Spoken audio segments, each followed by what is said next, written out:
Hey guys, what's up? It's Eric with Advanced Level Automotive. Welcome back to the channel. Today, I'm going to show you what can happen as a result of having a tire blowout. That's the case with this 2013 Toyota Highlander. As you guys can see, the owner already went ahead and replaced the driver's side tire, but we still need to make some repairs to the damage that was done as a result of the tire blowing out. If you take a look inside, you can see that our fender liner is completely missing. And if you look over here, you'll see some cut up wires as a result of the tire blowing out. And if you take a look at this jumbled up piece of cable, this is actually part of the hood release cable. The customer told me that while he was on the way over here, he noticed that the hood was open, so he pulled over and shut it and secured it, which obviously was the right thing to do, but now I can't open it. So we're gonna have to figure out what to do about that. Inside of here, you'll notice that the ABS cable got shredded as well. Over here, you'll actually see where the other half of the hood release cable is, and you'll see how it goes in through this hole inside of the cabin. Also, if you guys take a look at the actual fender, again, the fender liner got yanked out of here, and when that happened, it actually bent the fender itself. So we're going to have to try to straighten this out so that we can hopefully get a new fender liner to fit.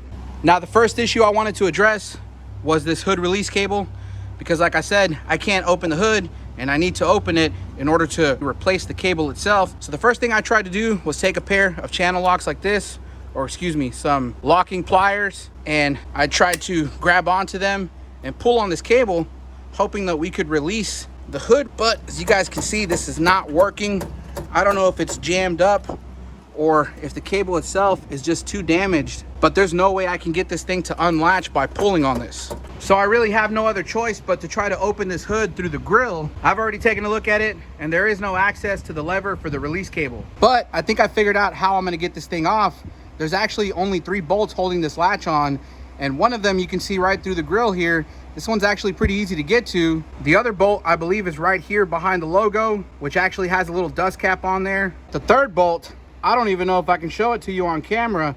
It is way up there. I don't know if I can actually get to it. So what I'm thinking is we should try and go for the hardest bolt to get to first, because if we can get that one off, we shouldn't have any problem getting the other 2 off. I think we might be able to get it off by using this little 10mm swivel socket on a long extension.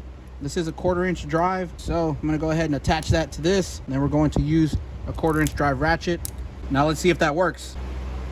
Ooh, I think I'm on it. Let's try to loosen it. There we go. All right. Fell down, but we got it out. No biggie, landed right up here. Let's get the other 2 off.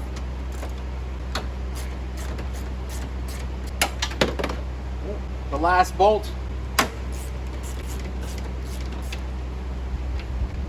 Yeah, we got this bolt at least.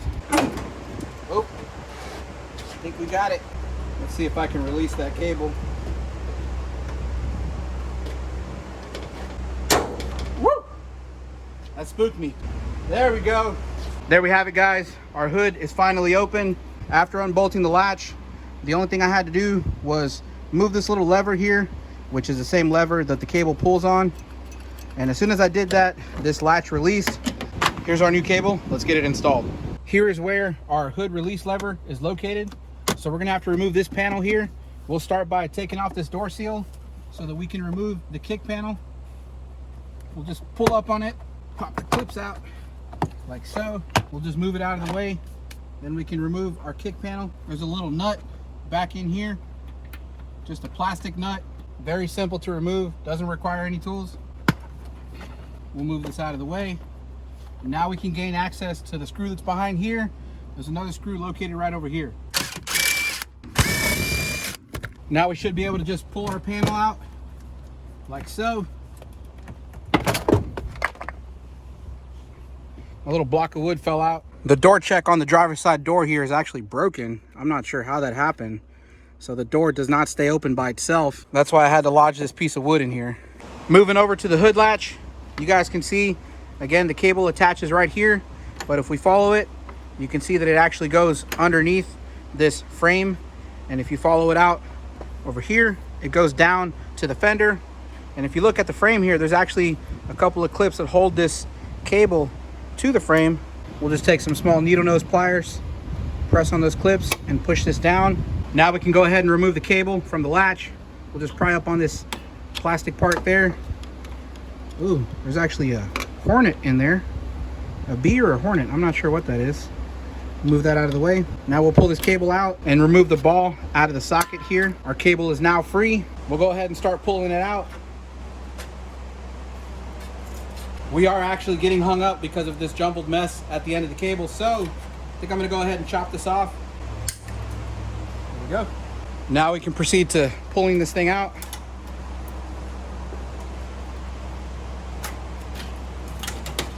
And there we have it. Here we have the new cable. You can tell this side here is the one that goes inside the vehicle that attaches to the lever. And this one here, which is the ball style, attaches to the hood latch. So I'm actually gonna start by snaking this up through the fender side. And we'll pull it up through here. Now we're gonna slide the little clip around the cable, slide it down through the hole here. Then we'll just clip it into place like so. Clip the other one back in. Now we'll just take the ball end and slide it into the latch and clip this piece to the bracket here. Push down, make sure it is fully secure. Then we can reinstall our latch. I'm not gonna bolt this down just yet. I just wanna hold it in place. Now we'll just slide this end into the hole and feed it in. It has this rubber grommet for us to seal it off. Just make sure that is secure. Now we'll move inside the vehicle. Now on the inside, we'll just pull the cable through and connect it to our lever, just like that. Now we'll clip it to the bracket here. All we have to do is reassemble the interior. Now for the moment of truth, let's see if we can reopen this hood. I'm gonna reach down here and pull the lever. You guys hear it click?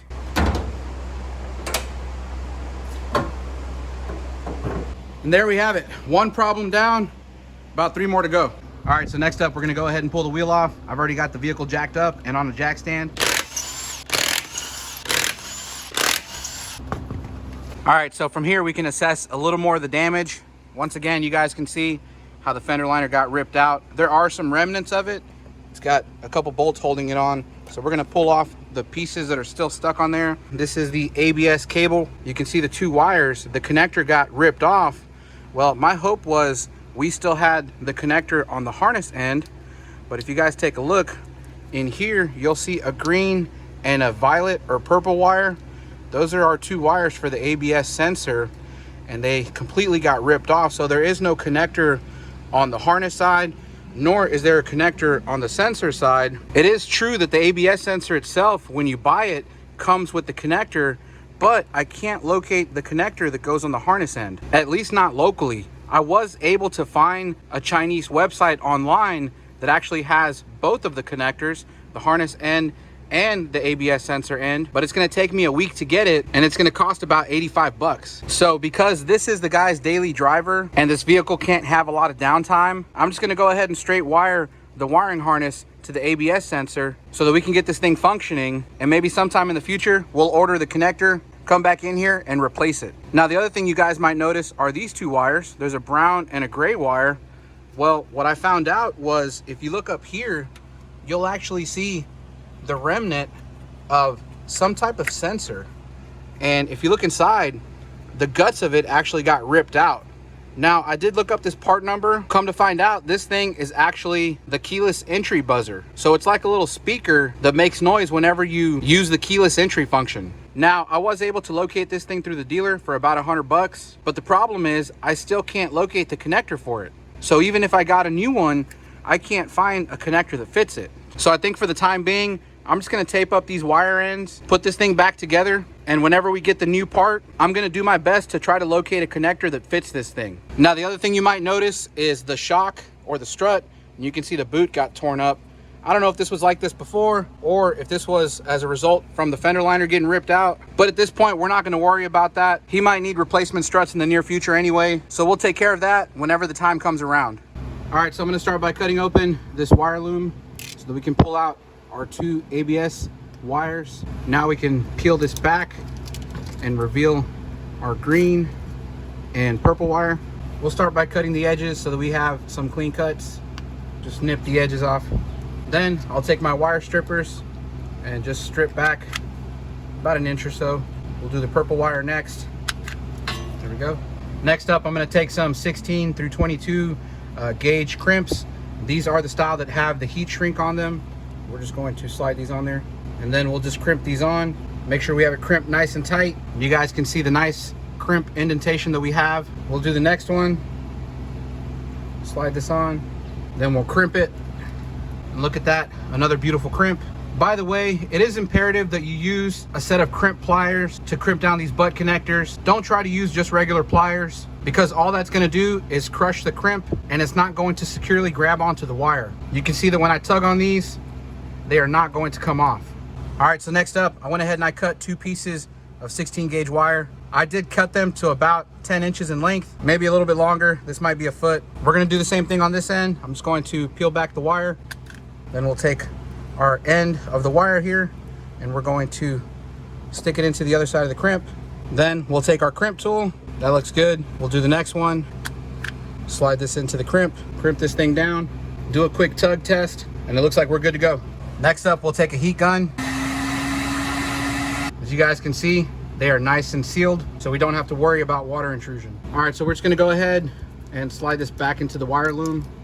We'll just take a little piece of electrical tape to keep these 2 wires separated. Again, these 2 little wires are for the keyless entry buzzer. We are going to replace that at a later date. So now that that's out of the way, we'll go ahead and wrap this whole loom in electrical tape. Now, a quick tip that I learned as a young lad that my mentor taught me was, when using electrical tape like this, you always want to make sure that you keep it nice and taut.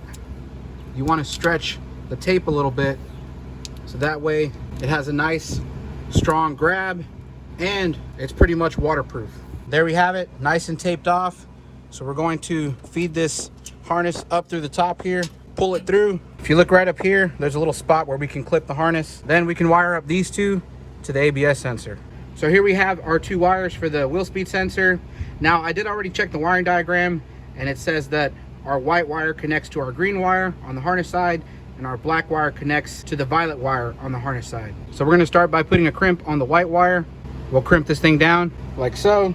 You'll see we have a nice crimp, and if I tug on it, it does not come out. Next up, we'll take this wire, which is actually our green wire. We'll slide our crimp in. We're gonna crimp this thing down. That's one. Next up is going to be our black wire. We're gonna slide a crimp on here, crimp this thing down, stick this into our crimp it down, heat this thing up.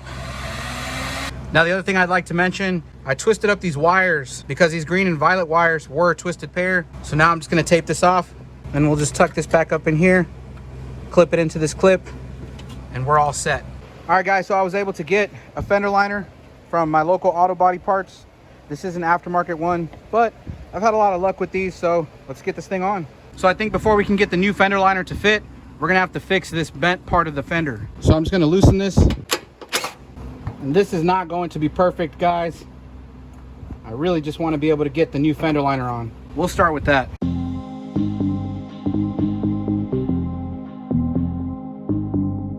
All right, guys, so we've got our new fender liner installed. The only thing that we're missing is this little plastic trim that goes here, but we're gonna get that at a later date. Again, we really just need this thing drivable, and now we're ready to put the wheel back on. Okay, so using a scan tool, we're gonna go ahead and clear all of the DTCs, including the one for the wheel speed sensor. We're gonna go ahead and clear them all. Yes, and now that we have all the codes cleared, we're gonna go ahead and take this thing for a drive. All right, so after driving this thing for a while, you guys can see we don't have an ABS light, we don't have a check engine light, no traction control light, none of that. The car drives great. I don't notice any wind noise from the fender liner or anything like that, so I think we're good to go. So if you wanna avoid having a blowout, always make sure to regularly inspect your tires, especially if it's right before you're going on a long trip, because that's when your tires experience the most heat, the most friction, the most wear, is when you're driving down the highway. If you're gonna have a blowout, usually that's how it's gonna happen. Make sure to look at the inside of your tires. Oftentimes you could have a worn suspension component that could be throwing your alignment off, and it's eating up the inside of your tire, but when you look at it from the outside, the tire looks fine. You don't realize that on the inside of the tire, you've got the steel belt coming apart. Also check to make sure that your tire isn't excessively dry rotted. Look to see if you notice a lot of cracks on the rubber. That's a good indication that it's time to replace your tires. And of course, make sure that your tread is not under spec. Never underestimate the power of a visual inspection. Oftentimes that can save you a lot of headache. Anyway, at this point, I'm gonna end out the video. Thank you guys for watching. I hope you found it useful. I hope you found it entertaining, educational. If you did, make sure to give it a thumbs up. If you haven't done so already, make sure you subscribe to the channel, hit that notification bell, and I'll see you guys in the next one. Thanks.